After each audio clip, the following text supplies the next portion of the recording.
What's up guys? For today's video, I'm going to be sharing with you how much a day in the Philippines costs, from hotel to food and transfers and all of the little costs in between. So this was a travel day where we went from Malapascua to Siargao, and we had to take boats, car transfers, and a plane. So this day's total cost will be a lot higher than a regular travel day due to us changing locations, but I'll go over the total cost of a regular day later in the video, so stay tuned.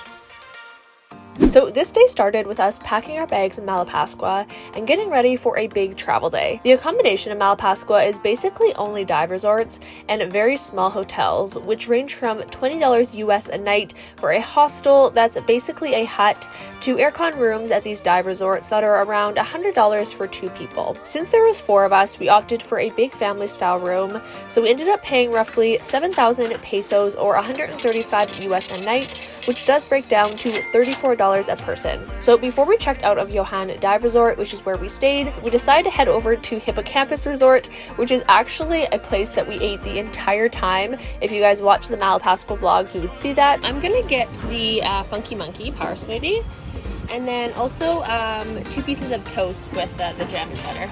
Breakfast came to $304.50. So we got a porter to help us with our bag, and it was 50 pesos per bag, right? Okay, there's 200. Thank you. Got it.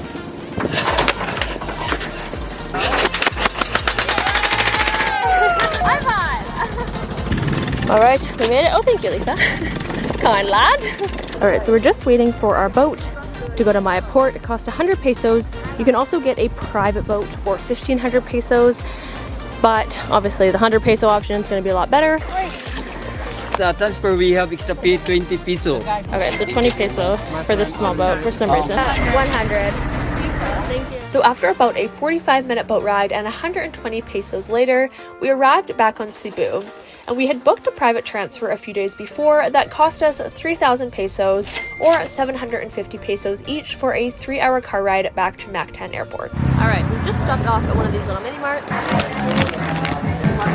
How much? 40? Thank you so much. All right, 40 pesos later, I got a water and some chips. So we are partway there, like halfway to Cebu. Our flight's at 2:30, so we're gonna get there like with about an hour and a half to spare. Then on the way to Siargao. Give us a dance.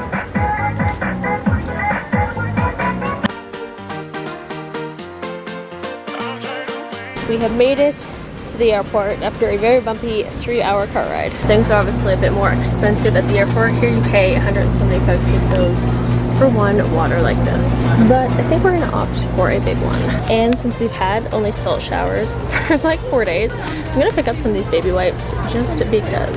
Hello. Last leg of the trip. Oh wow, is this how it looks?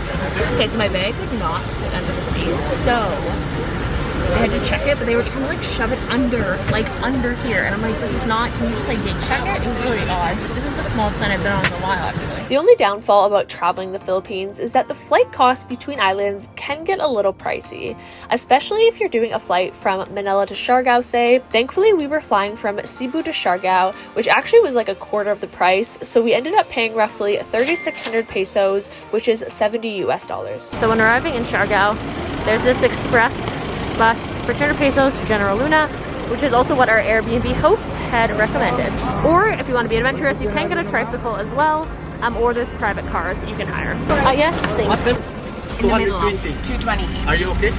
Because now because there's one person less. Oh, so it's 220 versus waiting for another person. There's 2 in the front. Normally there's not 2 in the front, right?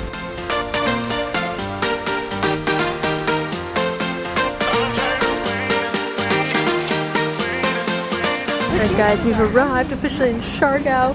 We got here at our Airbnb. We're going to be checking in. So this Airbnb we paid at 780 or 15 US. This is actually in Ohana Resort, but we found this one off Airbnb. But what I realized is it's probably because the rest of the resort is being built, and then they just Airbnb the room that's ready for the time being before the resort actually opens, because you can see like they have a pool being set up and a bunch of like little bungalows. Guys, we've made it to Siargao. I am elated. Like, elated is the only word because I'm literally so happy to be here and I just love this place. One thing though is I am absolutely shocked It looks so different than when I was here last. If you guys watched my previous Philippines series, which I'll leave that linked below, it was here with like Haley and Cody and my friend Megan, and there was like not as many restaurants. It was quieter. When we went, we were like some of the few foreigners on the flight, whereas this flight, it was all foreigners. So it just shows that like with tourism and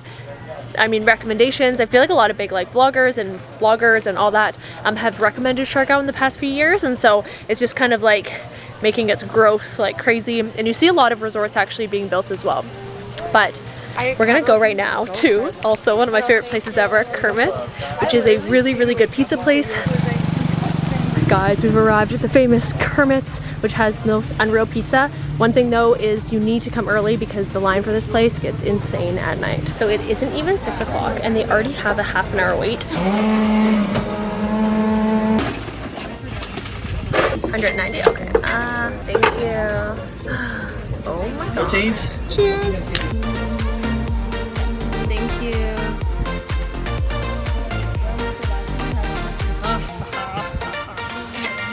So nice looking.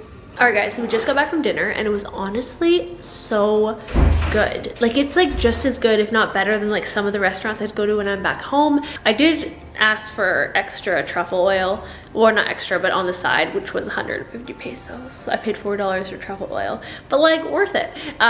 So my bill ended up coming to 650 pesos, which yes is like double the price as like some of the other places we've been eating here in the Philippines. So with all of the expenses today, the grand total would come to this amount. So keep in mind, this included 2 nights of hotel, a flight, along with a lot of transfers. On a normal travel day where you are staying on one island, you would easily spend a quarter of this.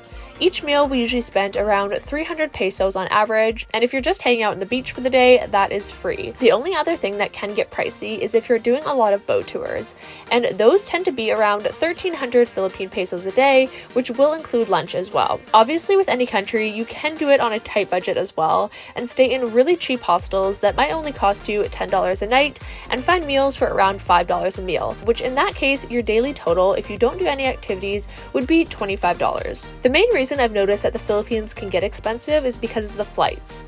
You can do long bus rides and an overnight or 24-hour boat ride to get to the different islands, but it's not super common, to be honest, and since they do take so long to get there, and if you're only in the Philippines for a month, let's say, that's a lot of travel time that you're missing out on, and it is a very, very budget transportation, so it's not super comfortable. So I always suggest people to budget a little bit extra for flights in between the islands when they're coming to travel the Philippines, and I will be doing a full separate video on this going into my top tips, so stay tuned. So that is it for today's video. I really hope that you guys enjoyed watching it and found it somewhat interesting to find out how much everything actually costs while you're traveling and on the road here in the Philippines.